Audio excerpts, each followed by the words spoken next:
Hello friends, and welcome back to my crafty space. My name is Crystal, and in today's video, I am going to be putting together a story project about my son using the Aztec background cut file from Paige Evans, in addition to some papers and some cards from the Bloom kit, Paige's Bloom kit. So what I have here, I just have a couple of scraps of some papers that coordinate well. And then I also have the cards from her Bloom collection. And on one side, they have a pattern. And on the other side, they have a more like basic regular color. So I am going to be using a combination of some of the patterns and some of the plainer colors to back this file. And then I have already printed out some journaling in this triangular form. So I will just cut this into strips and add it onto the page here. And then same with this photo, I'm going to cut it into that triangular shape and add it down at the bottom. And then that is going to be my story project for today. So to back this cut file, all I am going to do is add my adhesive onto the back, and then we will go ahead, and add some of the patterns into some of the different shapes. So I might have this go, a little bit different. I'm not sure. Maybe I'll do the triangles all as the colors. That's probably what I'll do here, is just use it as the triangles.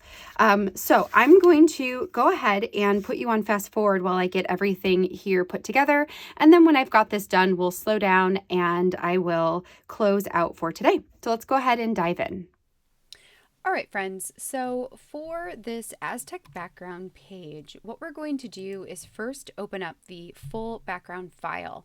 And I actually want to adjust this down to the size of my pages, which are going to be roughly 6.875 by 8.25. So what I'm going to do is adjust this to the 8.25 tall and just know that it's going to be wider than my actual page, and that's okay. We'll be able to adjust that once I get this cut out on my silhouette. Now, the other thing I wanted to do was to create a section where I'm going to add both my photo and my journaling. So I'm going to click on the file here and then go up to my menu to where you see object, and then we're going to ungroup. So then all of these little pieces become an individual piece that I can then move or get rid of. So inside of here, I want to first create this triangular shape right here by deleting out all of these little shapes, which I'll just kind of come in here and highlight. But deleting out all of these smaller shapes in this triangle space. So there we go. So now what I'm going to do is add a photo into this spot once I get this cut out on my silhouette. Then I also want a space to add my journaling. So I'm going to delete another triangular space here up at the top of my file. Let's just get all these little pieces deleted out of here. And then that is going to give me a section for my journaling. So now I have a place to put both my journaling and my photo. Now that we have my file the way I want it to be, I'm going to add my paper onto my silhouette cutting mat, and I will then go to this send button, and you can see all of the portions that will be cut out on my silhouette. So from here, once I have this cut out, I will meet you guys back over at the craft table to talk you through how I will back this cut file, and then we will get to work on putting this story together. Now that we're back over at my craft table, let's go ahead and start putting this spread together. The first thing I'm going to do here is get my photo trimmed into the triangular shape so that it can go into the bottom portion of this cut file. I turned my photo over, used my ruler to mark the exact middle of the photo, and then I'm going to bring my trimmer over to go from the mark to the bottom corners in order to create a triangle shape. I'm not sure if I already mentioned this or not, but I did print this photo at 5 inches by 5 inches. I took the cut file, I cut the cut file first, and then when that was done, I used my ruler to help me figure out how wide I should make the triangle, or how wide I should make the photo, so that when I cut it into the triangle, it would fit perfectly in that space. So now I'm just going to set that to the side and get to work on backing the cut file itself. For this one, I am using a wide range of the cards that came in the Bloom Street boxed card set. I am going to cut the fronts and the backs apart so that I can only have in front of me the patterns and the colors that I want to use. I am mostly going for the blues and the greens and the purpley blue colors here. I think that will make this spread pretty earthy in terms of the colors involved. And then with the photo being black and white and my journaling being black text on a white background, I just think that I think it will be really nice here when we get to the end. So once I have those all cut apart, the next thing I want to do is layer up the patterns underneath the file so I can see how this is going to look as I start putting it all together. This is going to give me a pattern or an order to where I place everything. So once I get it all, for the most part, figured out here, then I can just put it into a stack and use that stack to back, the next one in the line. So I'm not necessarily going for an ombre effect per se. I'm just trying to make sure that I've got a good balance of the lighter colors and the darker colors and that it flows well enough underneath the spread itself. I like this card right here that's got the patterned hearts on it. And I just cut off the top portion because I don't want to put any of the reds or orange colors into the spread. I just want it to be those blues and purples and dark blues. I think that will end up being the best. And some of the green too. I like the green as well. Now that I have the order somewhat figured out, I'm going to start backing the file itself. So I'm adding color into each of the diamond shapes, which I totally misspoke there at the beginning, and I was saying that I was going to put them into each triangle. I meant to say I'm going to put them into each diamond shape.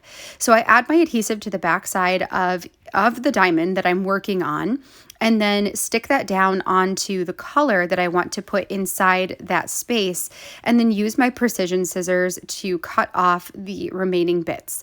For this spread, I am using a new adhesive. I'm giving the Scotch Quick Dry glue, liquid glue, a try with my cut files. And so far, I have done 3 projects with it, and I definitely like my Tombow Mono liquid adhesive better. I think it's got a better stick when you actually place something down. The problem that I have with the quick dry glue, which is just in a fine line bottle, I love the fine line bottle. So that I love, and I definitely will keep using. I just might switch out the glue or do something different just because I'm not a big fan of the quick dry glue here.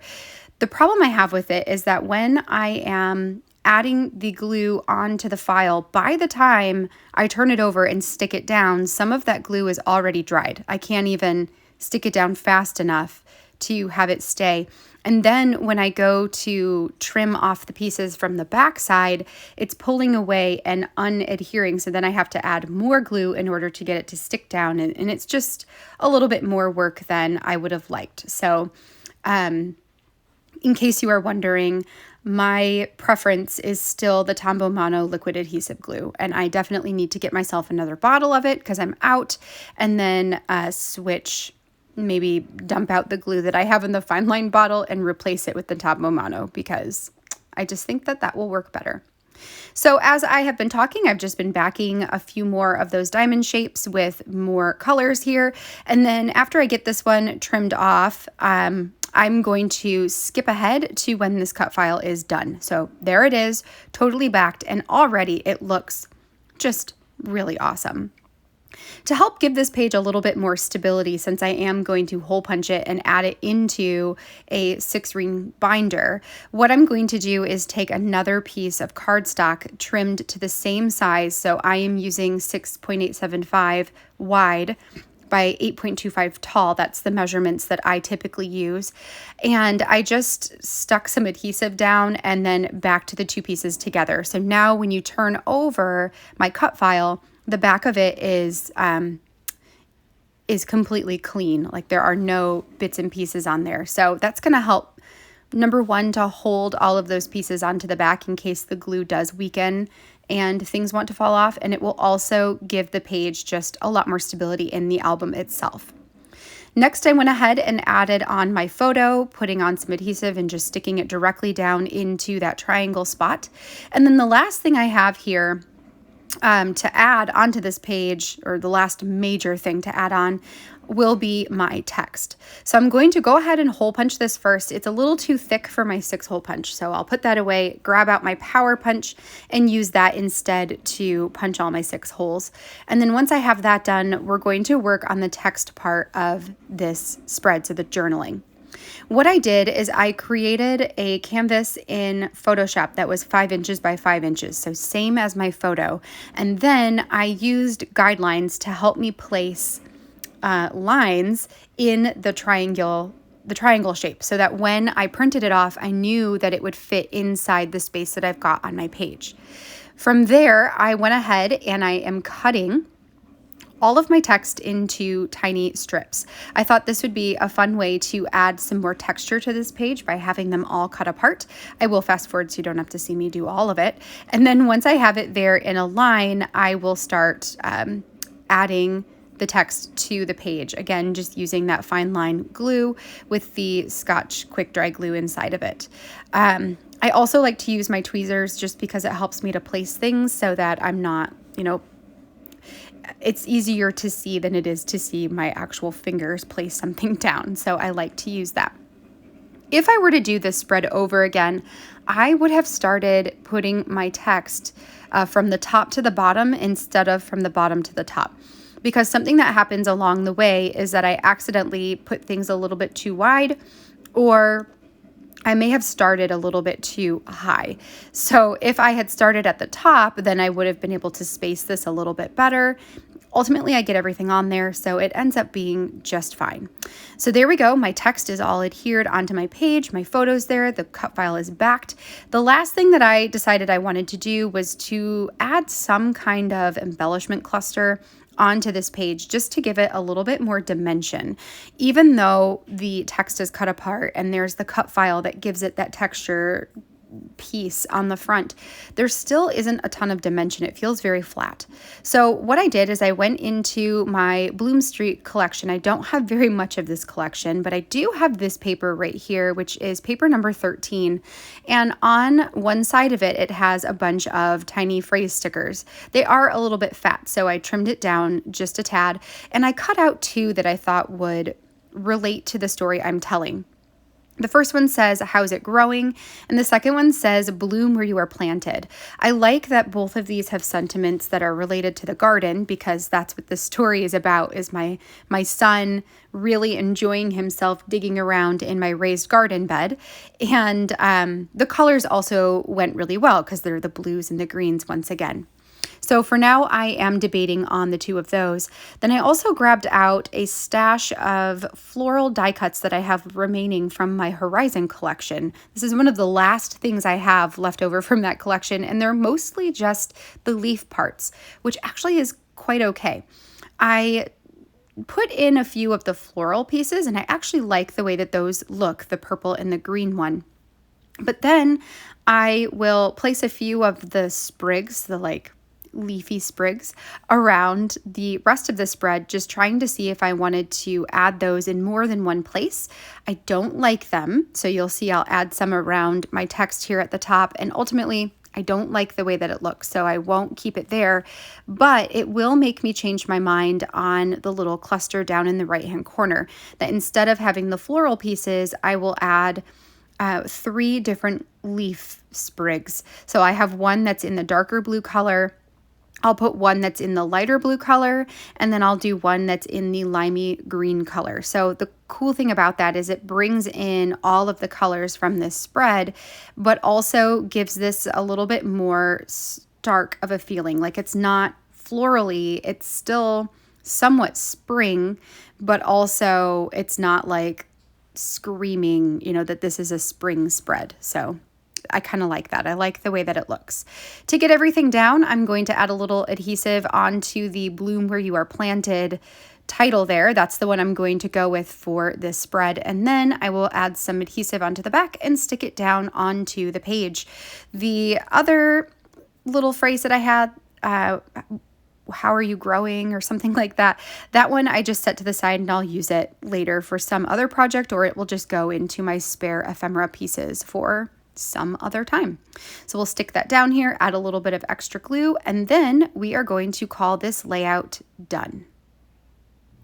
All right, so that completes my spread for today. I think this one turned out really cool. I loved getting into all of those blue and purpley tones and how that just really makes this background come together and has this way of popping out this black and white photo. So really fun. Love this. I love using these cut files and finding ways to use them to tell the stories of our lives. I hope that you have enjoyed seeing this spread come together. If you have, I would love a thumbs up on this video. And don't forget to hit that subscribe button so you can see all of the future crafty videos I have coming your way. I will be back later in the week with a few more process videos. Until then, I hope you have a fantastic rest of your day, and I will catch you in the next video. Bye, friends.